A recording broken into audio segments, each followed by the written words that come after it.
We've all seen how awesome the Switch 2 actually is. The improved version of the Switch has now received a much better 120fps HDR display, which is also much bigger. Also, the Switch 2 has now larger, more premium looking Joy-Cons with mouse support. Besides this, Nintendo's newest console is much more powerful and can even play some games in up to 4K while docked. It truly sounds wonderful. But a big thing Nintendo forgot to include in the Switch 2 Direct were the prices, which, to say the least, just shocked me. I'll start out by telling you the price of the Switch 2 itself. So, the Switch 2 will cost $450, and for $50 more, you'll be able to pick up the bundle that contains the console plus Mario Kart World. This isn't that big of a price tag if you think about it. First of all, the console is way better. And also, because inflation is high at the moment, it makes sense to increase the price tag.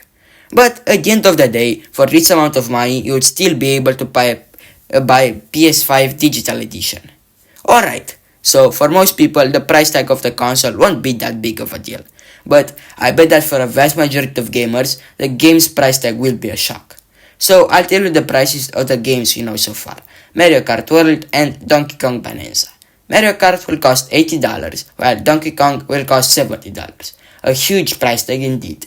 Nintendo has now set a new industry standard for Switch 2 games, and not just Switch 2, the console gaming industry itself.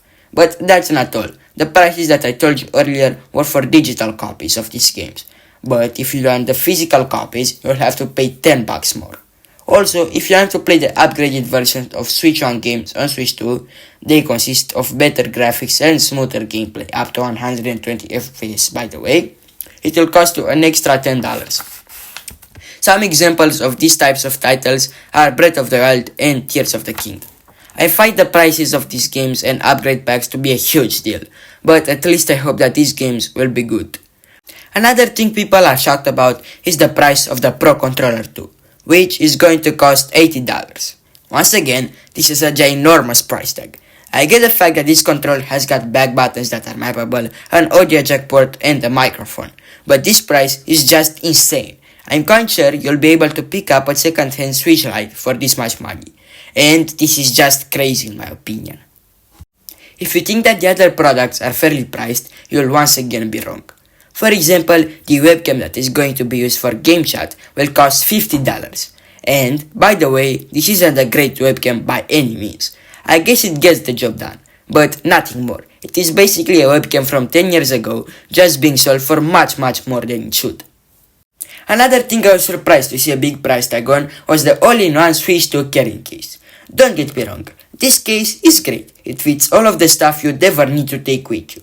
Also, it looks high quality from the pictures on the website, but I simply don't see myself spending $80 on a carrying case, especially that you're able to find much cheaper ones on Amazon. So, I'll end this video here, because this list could go on forever. But before leaving, please go in the comment section down below and tell me your opinion on the prices of the Switch 2 and its accessories. Also, if you want to, I'd really appreciate if you could leave me a like, a subscribe, and some feedback in the comments down below. I was David, bye!